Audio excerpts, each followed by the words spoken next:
for joining us today. This is Women's History Month. It's March 2025, and we are doing a panel on women and gender in music. And our guests are Dr. Holly Boulay, Dr. Gary? No. Karen Saxon, and Allie Constanzo Metcalf. Are you also a doctor? I'm not. No, okay. You're their only doctor. If we need a doctor today. Maybe someday. If we need a doctor, you're You're it. You're it. So we wanted to get together today to have a conversation about gender in the field of music, how it affects you as musicians, how it has affected you coming up to become a musician or a teacher, and whether you had role models to look at as you came up in the world of music. And are there still places in music that aren't very gender accepting, that tend to have one gender in those roles? So that's a lot to cover in a short amount of time. But I wanted to let each of you maybe talk about coming up in music and what that was like for you, if your gender seemed to affect your place in music at all. I think for me is gender in my ethnicity, so intersectionality of those two things. Because when I grew up in another continent, I, I was told that girls and women had our place, and education was not necessarily something that everybody believed that girls and women needed. So I had to fight for it, and funding for that was a little bit more work than per se my brother. And I just happened to want to study music, and that also was hard to. I mean, every step of it, to get education, I had to fight for it.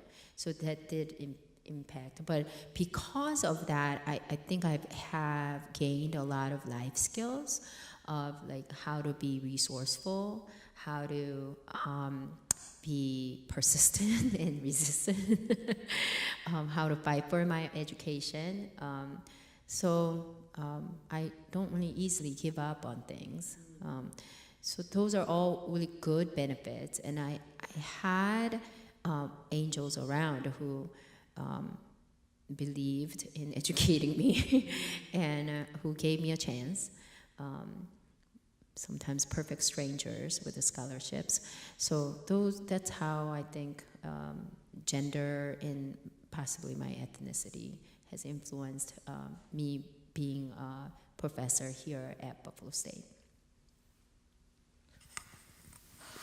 Honestly, for me, I think because growing up here, after the, and you guys, please correct my history, my brains are scrambled, but all of the women's movement, 70s, 80s, so it wasn't so much being a woman doing anything that I was doing, or being female doing anything that I was doing. Similar to Holly's experience, it was more so the fact that I was African American. And on the professional side of things now, I think the only place that I don't see a lot more of us is as it relates to music directors.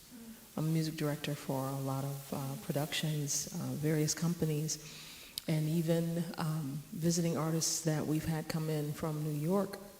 I'll never forget, one told me straight out, I have never before seen an African American female director of music. Wow. that part of it, I think, is disheartening for me. Why are we still having firsts?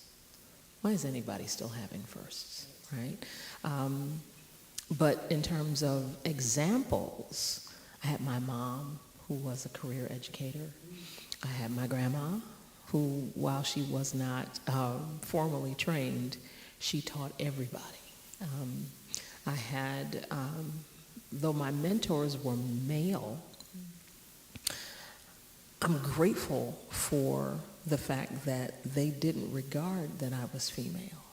They wanted me to be good, period. So that helped. It helped shape me. It helped put blinders on. And in some ways, it may have even kept me from seeing some things that I should have seen. You know, because for me, I'm a very, the main thing is to keep the main thing. And if you want someone with tunnel vision that's going to stick, if we're supposed to get from point A to point Z, while you all are circling point A, I have already strategized point Z. And I'm happy, you know what I mean? Not always taking in sometimes the nuance of situations, which, you know, can have both positive and negative. But it's only in my later professional life that I've really seen the disparities of being female.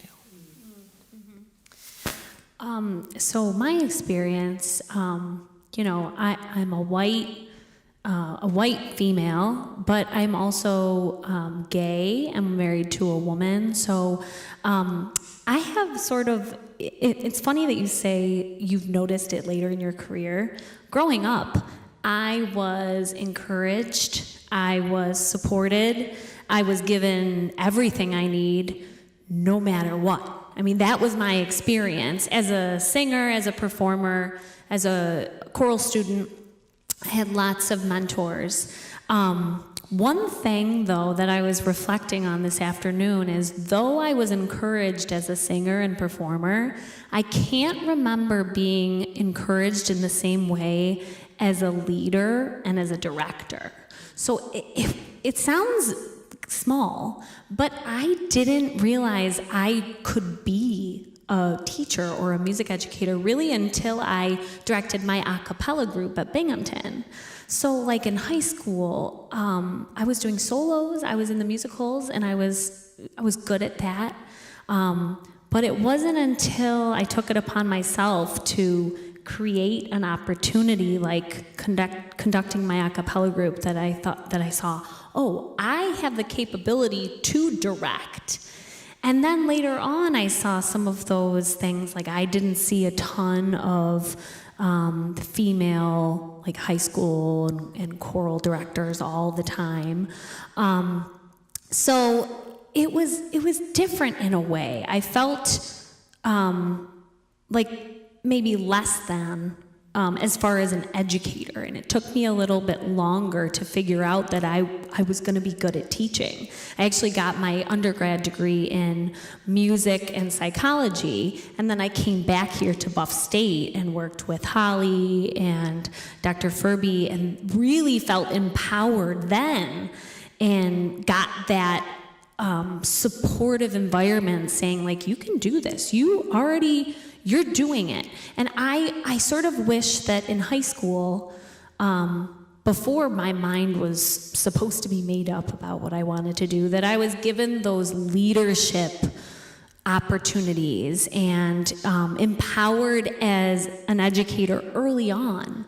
Like, I give my students these opportunities, like, conduct this piece or get a group together and figure out what you guys want to perform together, or lead a sectional or this or that. So though my experience, I feel, privileged that I was given a lot of support growing up in, my household by my two parents, and we were fine financially. I feel lucky about that. But when I dig deeper, I think oh, I wasn't as empowered as a leader and as a future educator. So that's something that I really want to focus on for my students at my high school, is giving them those opportunities to be leaders, not just performers, but making the decisions themselves and orchestrating things that are bigger than themselves. So that's been my experience. And it's the leaders who get to decide what is going on stage, right? And we find this diversity lacking in all the places in the arts. We're diversifying the people we see on stage, but the people making the decisions tend to remain men doing that. And so so then the material that we're seeing is chosen from that one point of view. And I know growing up, I worked in musical theater in my professional career, and I didn't see my male colleagues having to worry as much about their looks and what their appearance was. No matter what their appearance was, there would be a role for them in that musical or in the field. Like there was a character type for them. But for women, you know, there was one or two roles in each show, and one was the beautiful young woman, one might be a sidekick, there might be one old woman, but that was it, you know? And so if you didn't fit the standard of beauty, no matter how talented you were, no matter what a wonderful musician you were, it was deemed that you couldn't tell that story. And I found that super limiting in my career. Like, it was disheartening, so that I had to leave performance and go to teaching, which I loved, but go to teaching and help try to change that. I've never taught type. I've never taught, no, you can't play that. No, you can't say those words. No, you can't sing that part. If you have it in your heart, let's see it, you know? Yeah, because everyone falls in love, even the short ones, even the, you know? So you now all have a leadership role in music. What are you focused on? What are some of your biggest challenges in terms of gender and passing this on to your students, to educate them in a different way than you were educated, perhaps, looking at different composers than were famous when we were young? How do you find those people whose voices have been silenced and pass them on to your students? So I'm a product of conservatory training, where I learned that Beethoven was a very important person, and we even had a Beethoven statue in the middle of the school, and that's where everything was happening. But we didn't really have a statue of a woman composer or a woman musician. Maybe a famous singer, you know, we had a picture of, you know, people like that. So when I graduated and became a teacher, I gathered the material I thought they were important based on my education. So I taught Beethoven, I taught Mozart, I taught, you know, Schubert, you know, and now I'm a little bit more understanding of the missing voices. I've been studying more repertoire that are composed by women who were silenced. But out of all those composers, even the publications that we have, somebody were their allies, and they were privileged enough to even publish. So we do have some music by important composers like Clara Schumann and Benny Mendelssohn and Alma Mahler, you know, those composers, Amy Beach. But when you think about them, Fanny had a brother, Felix Mendelssohn, who was a famous composer, and Clara. That last name, it's not them we think of first when we're talking. Yes. So like all these composers, but then there are more composers who were not related to other famous composers whose literature we do not have available always. So I've been really digging into like different publications and library resources to figure out like whose voices are we willing to research and learn more.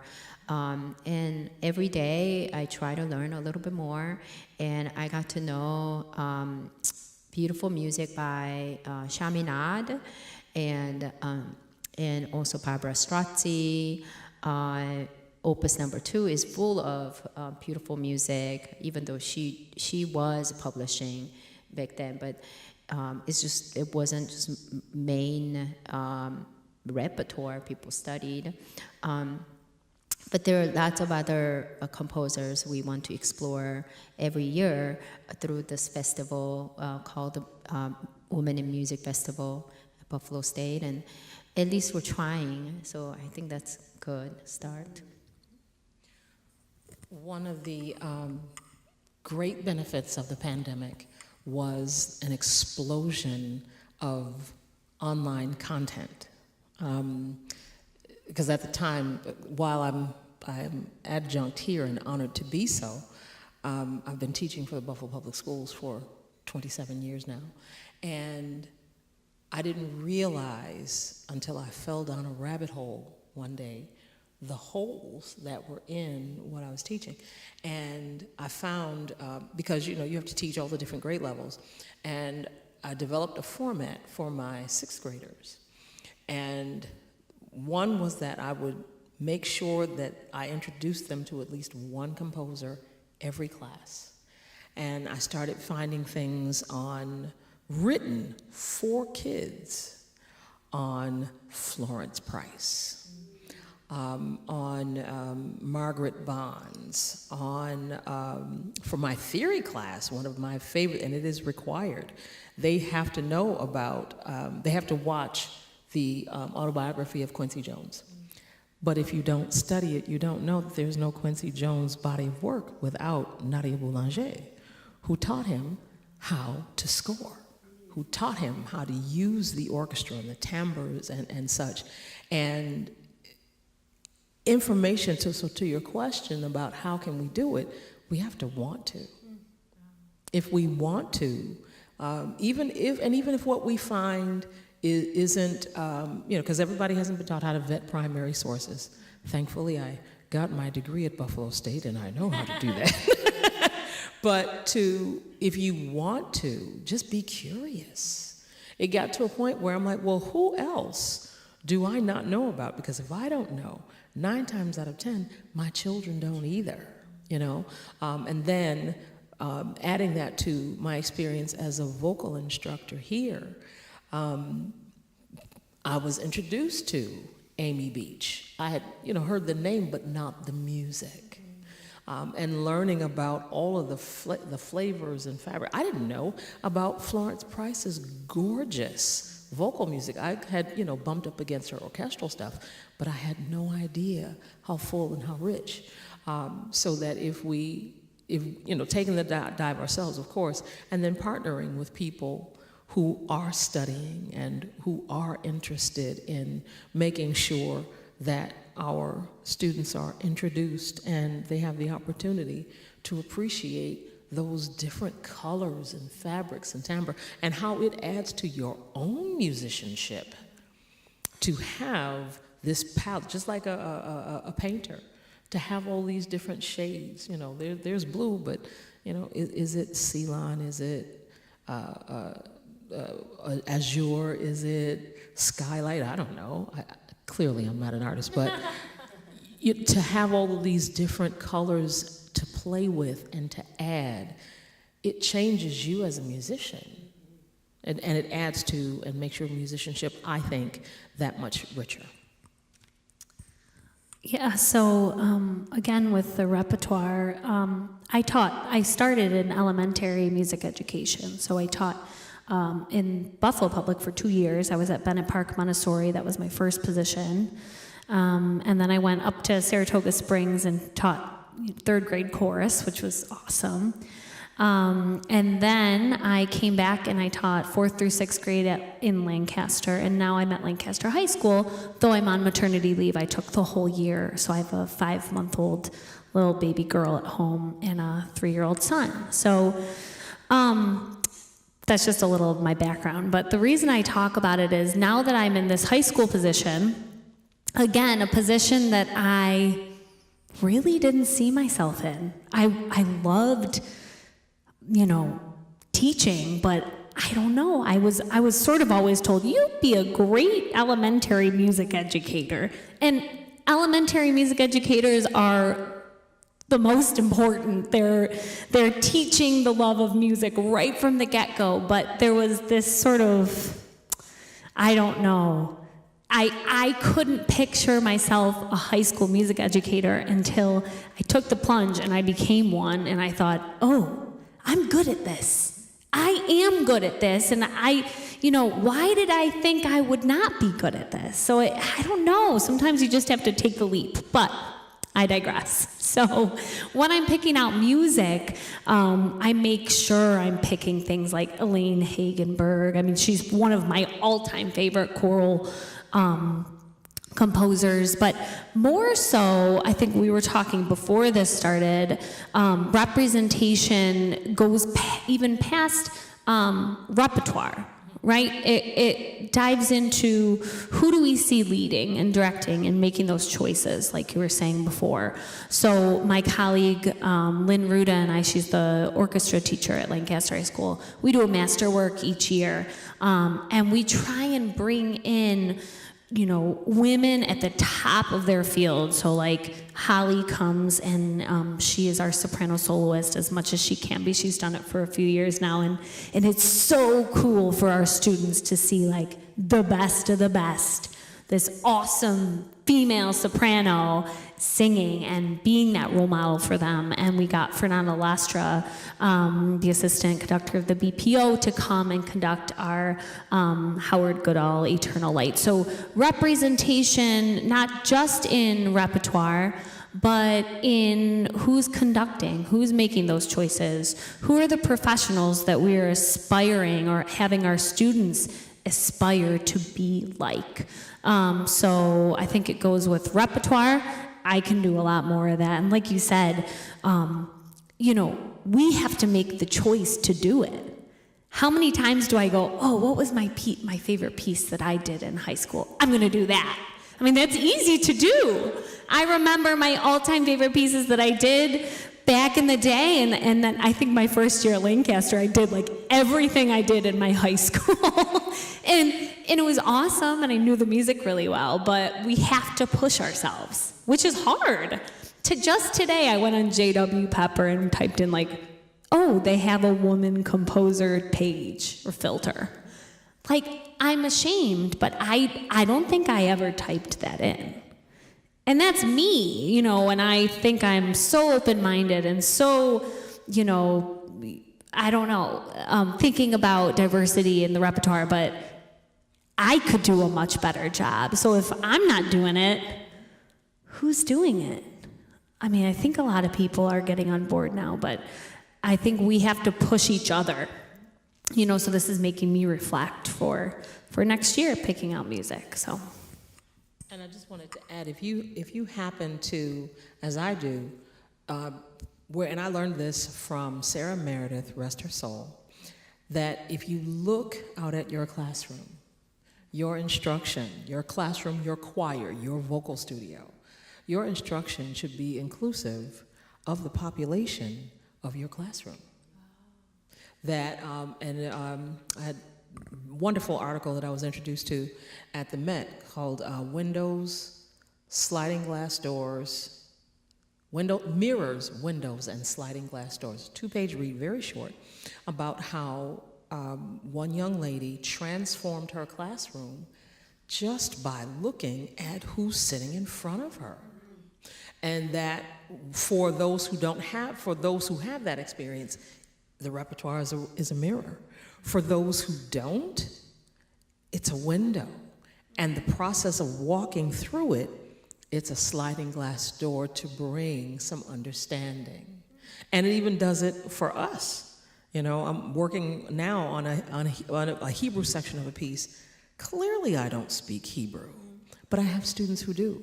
And to your point, to say to them, you know, if I'm mispronouncing this, and I've heard Holly do this too, if I'm mispronouncing this and this is your cultural experience, please correct me, because I want to make sure that I'm honoring you. So if we make it an organic thing, that it is the bedrock of the class rather than seasoning something to be added that makes it sometimes non-authentic. This is just as important as that requiem that we're doing next month. That's this it. Is the meat and potatoes of the class as well. If we see it that way, it becomes less of a, oh God, I got to do it, and well, what are we going to try this time? You know what I mean? And it changes it for you, which changes it for your kids. Because one thing, and I mean kids at every level, kids are not stupid. If you don't enjoy what you're doing, they don't either. If you're not looking forward to it, they're not either. If you can't wait for it to be over, they can't either. So just something for us to keep in mind. And thank you for that question. I actually want to add, so I have met my wonderful students. I tell my students all the time, like, I just really, really respect and love your presence and all the questions they bring. The minute I think I have the story that I think they want to tell is assigned to their repertoire, and then I realized, oh wait, you have to pretend to be a man loving a woman, or you have to pretend to be an older woman loving a man, you know, or how many times are we just going to pretend, you know? So when do we get to say like what's really in their heart, you know? So I met this wonderful student, I don't want to name him right now, but anyhow, I was talking to the student about like, oh, maybe we should do a Spanish repertoire because I think it's important, you know, just because I noticed, you know, or like, oh, maybe we should do a non-binary composer repertoire, you know, because there are anthologies now I'm aware of that they have been publishing repertoire, vocal repertoire, so not, like you said, even the short ones can fall in love, you know. I think vocal music-wise, it has been really binary, you know. So the storytelling has been very binary, and love is love. We're all humans, and just have to figure out what's going to really touch them. And piggybacking on what you said, like I want to connect the repertoire with who's singing, who's in my class. Mm-hmm. But it's going to take me some more work. I need to learn them too. Yeah. Mm-hmm. So, just to play devil's advocate, I get frustrated when I hear people say, I think I was in the classroom one time, and my friend and colleague, who I won't name because she didn't mean it in a bad way, I was talking about, you know, being gay and, you know, hoping that it wasn't going to be a big deal for parents, or that I wasn't going to get emails saying, how could you be talking about your family? And my colleague said, you know, your family is no one's business. That's, you know, and she meant that as like a positive thing. But in my head, I'm thinking, but, you know, all my other colleagues can talk about their kids and their husbands and their family vacations. So why I want to be able to do that. That's important, for our students to know who we are. And so, Holly, when you're talking about like non-binary repertoire and repertoire written by non-binary people and about non-binary stories, some people might say, well, why is that important? If it's good music, it's good music. It's important because as educators, we are supposed to be empowering all of our students. So if our students aren't seeing others come before them and do these things, how are they going to envision themselves doing it? So that's why anyone who's saying, well, if it's good music, it doesn't matter who it's written by, male or female or non-binary, it does matter. And it matters because our younger generations are seeing these people, these composers, these directors, and they need to be able to see themselves in those leaders. So that's why it's so important. So I know we know this. But any naysayers who are saying, just focus on the music, doesn't matter the backstory, or doesn't matter who wrote it, or I don't see color, or I don't see gender. Well, we have to see color and we have to see gender. It's really important for our students. Can I? Yeah. So, at the beginning, I said how much I had to fight for it, right? I'm trying to let go of that fighting mentality as now I'm much older, and I'm surrounded by my angels and allies who support me. And I don't feel like the world is against me. But it's almost like trauma, childhood trauma. Like that instinct of like fighting to get the proper education, fighting to be seen, it's still there. And I live every day, and sometimes I do experience it still with interaction with perfect strangers who don't look at me into my eyes or who look at my chest the entire time or things like that. And I don't know how to sometimes overcome that, at that very moment.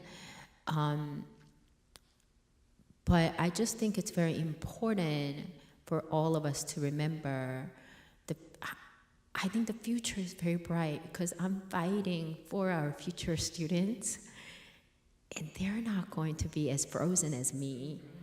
They're going to be so amazing. Their reality is just so, because they're supported now. Yeah. So it makes me feel very happy about that. The future is so bright.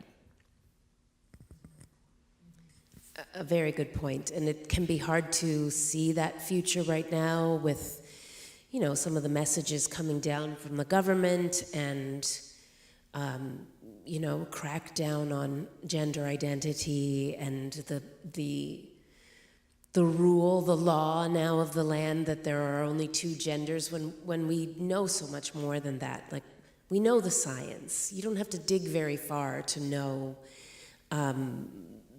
that's kind of nonsense. Like, there are more intersex people than there are Jewish people in the world. Do you know what I mean? But we don't deny there are Jewish people. We, but we just ignore intersex. We ignore everything that doesn't fit into a nice category. And that's really hard on people. And it's interesting that if we have the same voices in leadership roles, the same voices making choices, the same voices telling the stories, they actually begin to mold the people who are listening to them, right?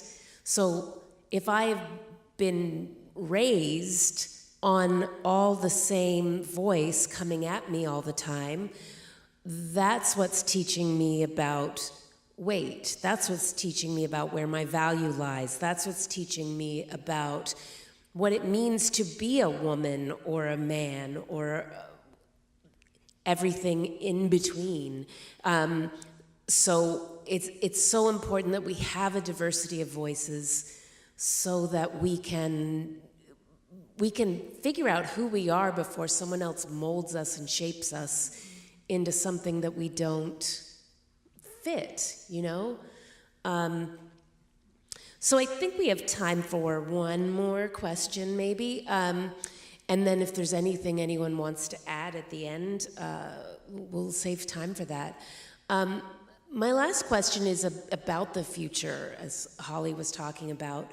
What do you see that's different in young people nowadays compared to where we were and even where the generation before us was?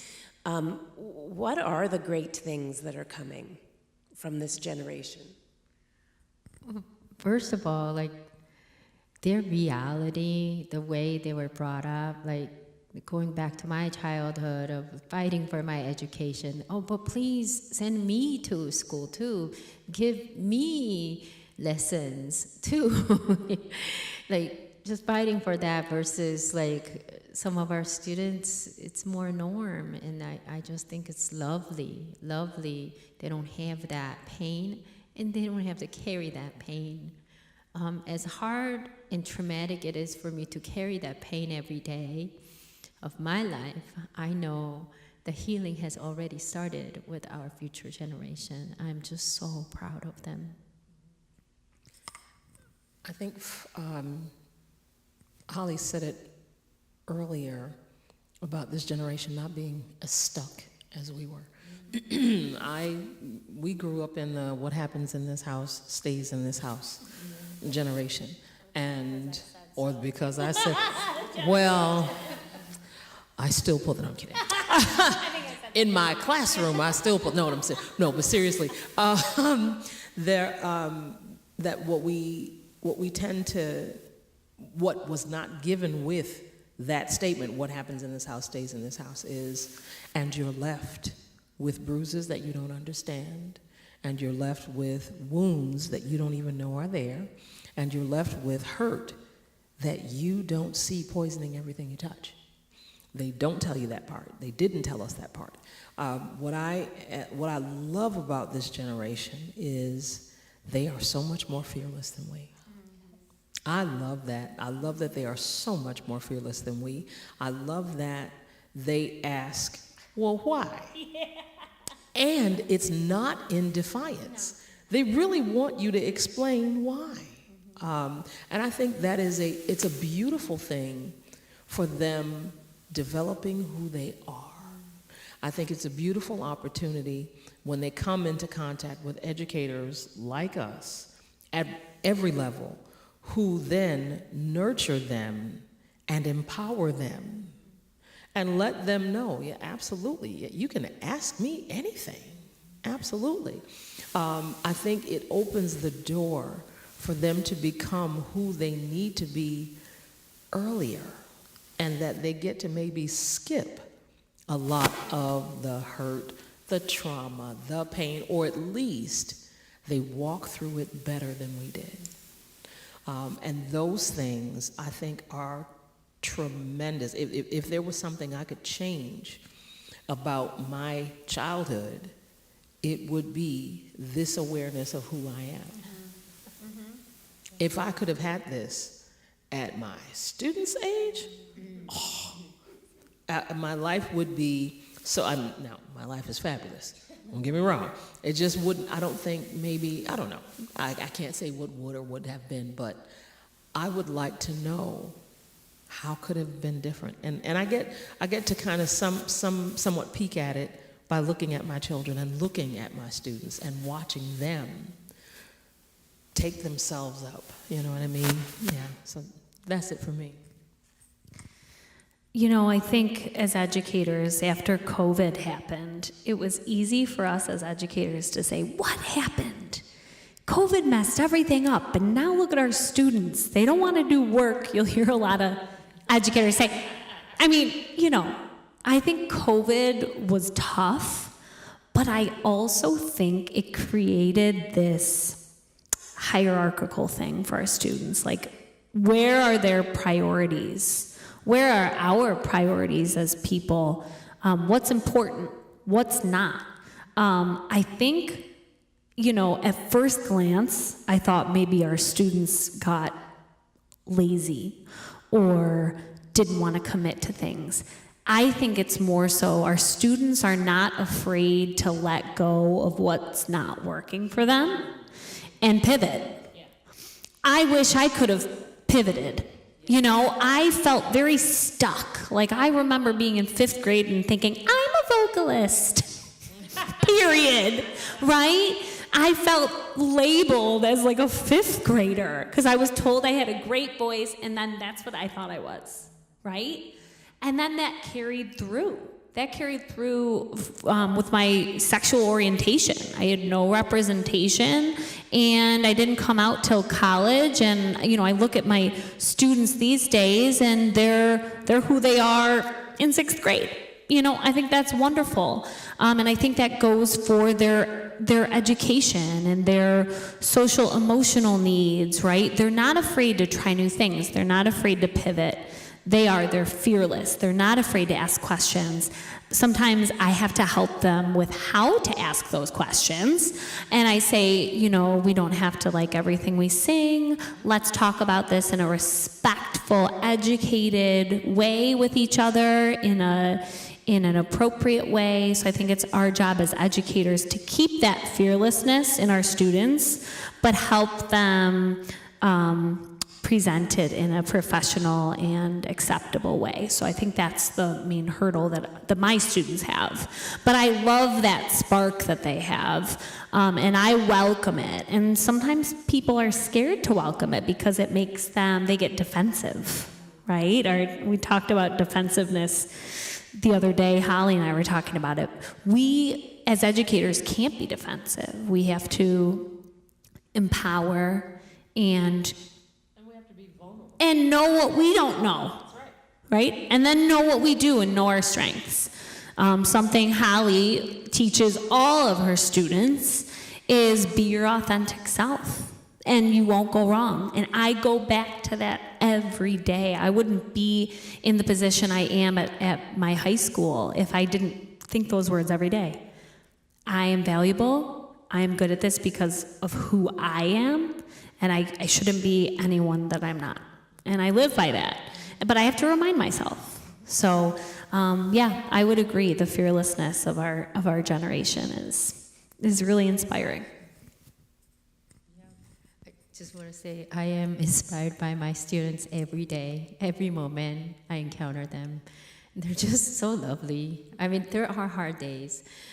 There are some tough questions, but I learned so much. I learned, and I think about like, okay, why did that question addressed today at that very moment? Where is that person in their spectrum of learning journey? And then I go study a little bit more and then figure out where I can meet them so they can blossom as authentic themselves.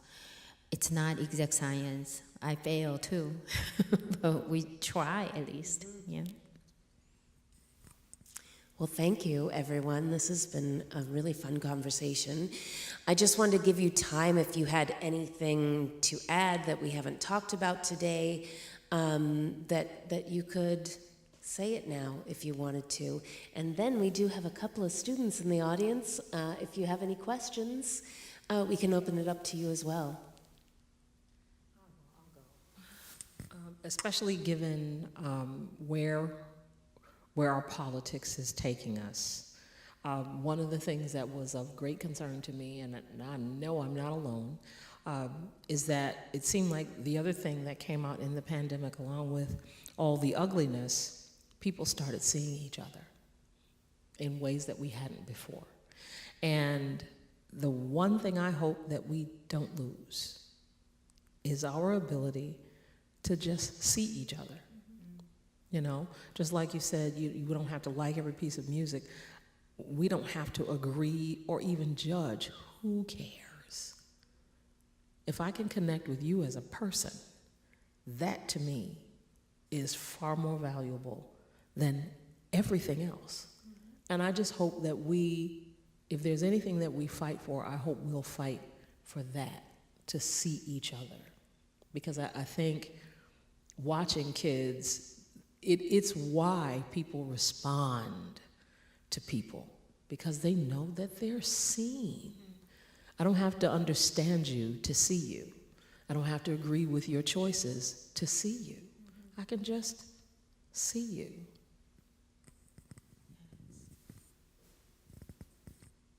Anyone else have anything they want to add to that? Thank you for Of course, of course. Do you have any questions from the audience for us? You don't have to. I'm not putting you on the spot.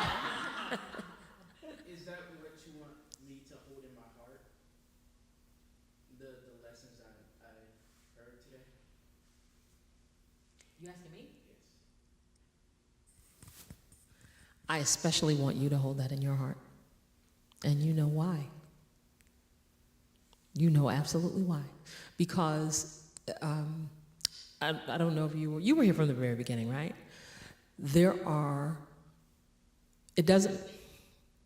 If I say this the wrong way, I'm going to trust my colleagues to smooth it out and make it palatable. Being good at what you do is an absolute requisite. The other part is you don't get anywhere by yourself.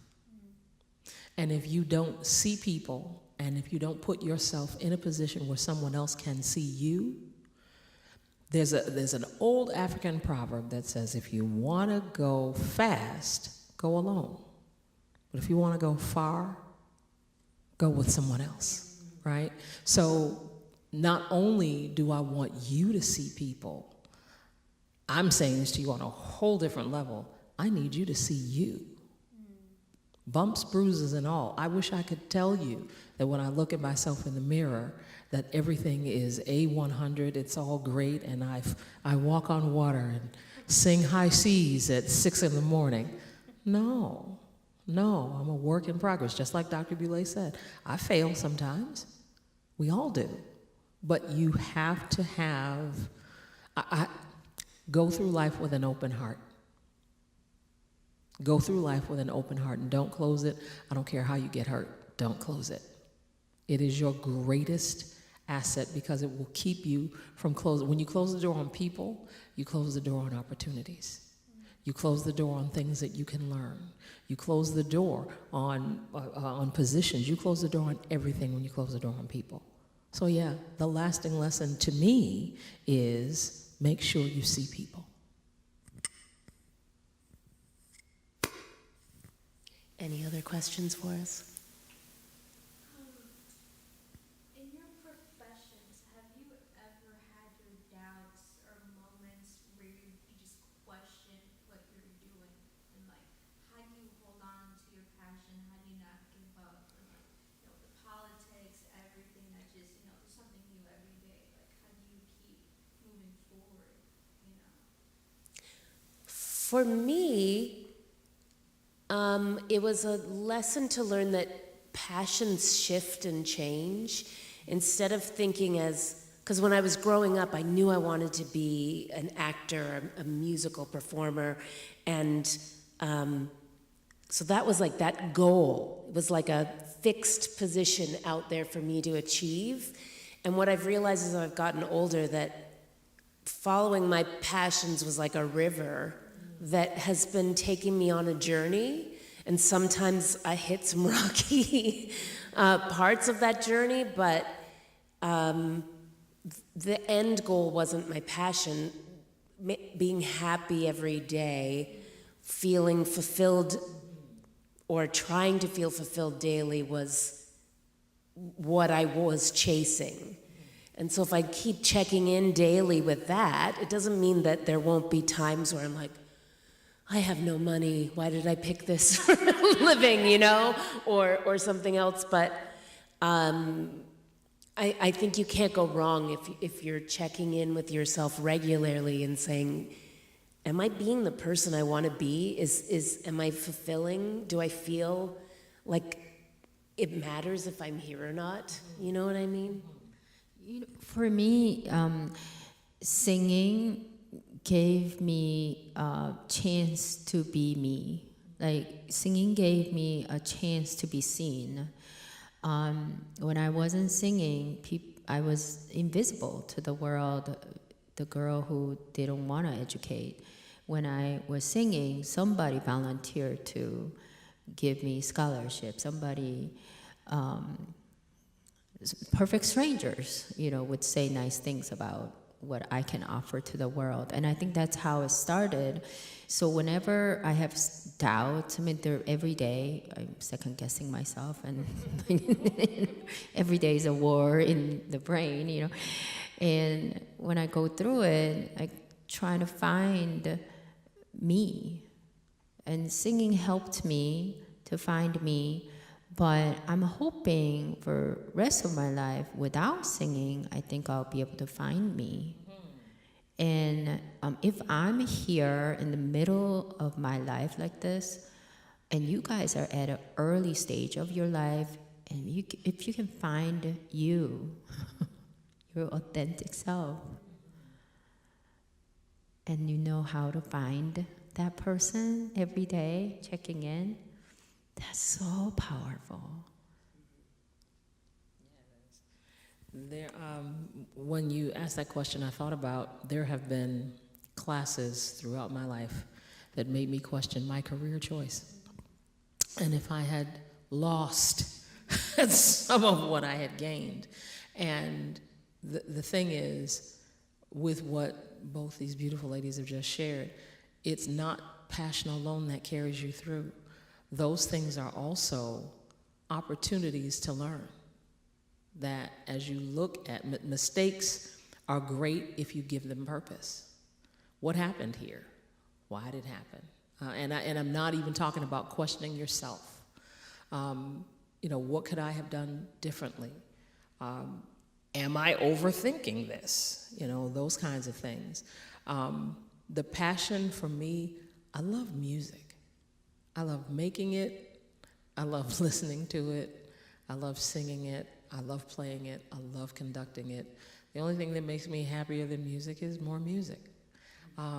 And getting it from various outlets helps too, because as Ms. Tui shared, that passions shift sometimes. But yeah, finding my way back, as Dr. Boulay said, at the end of the day, I'm still me. I'm still me. And if I don't sit down at a piano, if I don't stand in front of a choir, if I don't, grab a microphone and start singing, if I don't do any of those things, at the end of the day, I have learned to love this lady right here. Took some time and some practice, but it's a beautiful thing. It's funny that you asked that question.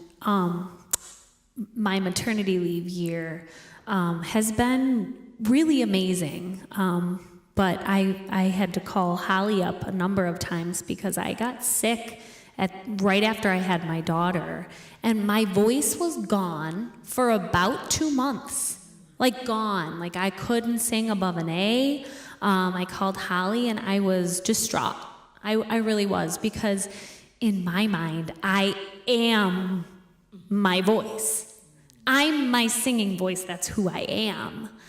And on one hand, that's awesome and beautiful, and I am what I do, and I'm a choral director, and I had to sort of face myself without my voice, without my directing job, because I'm on maternity leave, with my 2 kids at home, screaming, and it was scary. And on one hand, it made me appreciate so much about my profession, but on the other hand, I realized that I am so much more than that. I still embody passion when I'm not singing. I went to church and I listened to the hymns. I went with my mom and I listened to her sing the hymns, and I listened to music and I still felt it. And then eventually my voice came back, and and we work on ourselves, and I still, go to work and have imposter syndrome and think, I'm not good at what I do, or I'm not making a difference.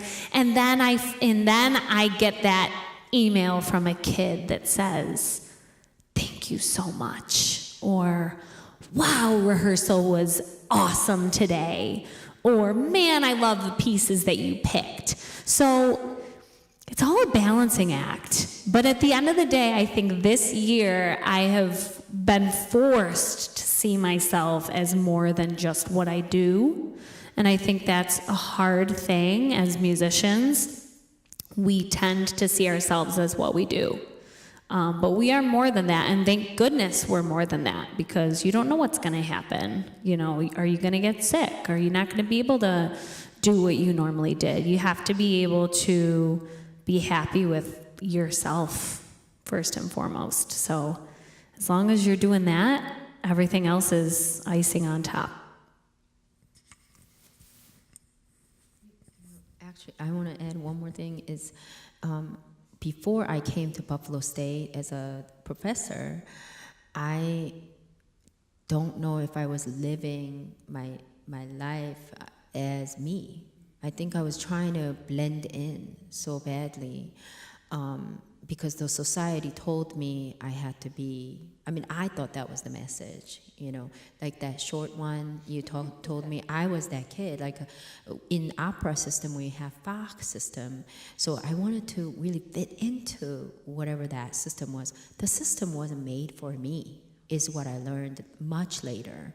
And I thought all that time when I wasn't fitting into the system, there was something wrong with me.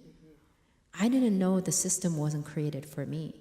So the system may not be created for you guys, and that's okay. Like, just recognize you are fine the way you are, and you just have to bend the system then.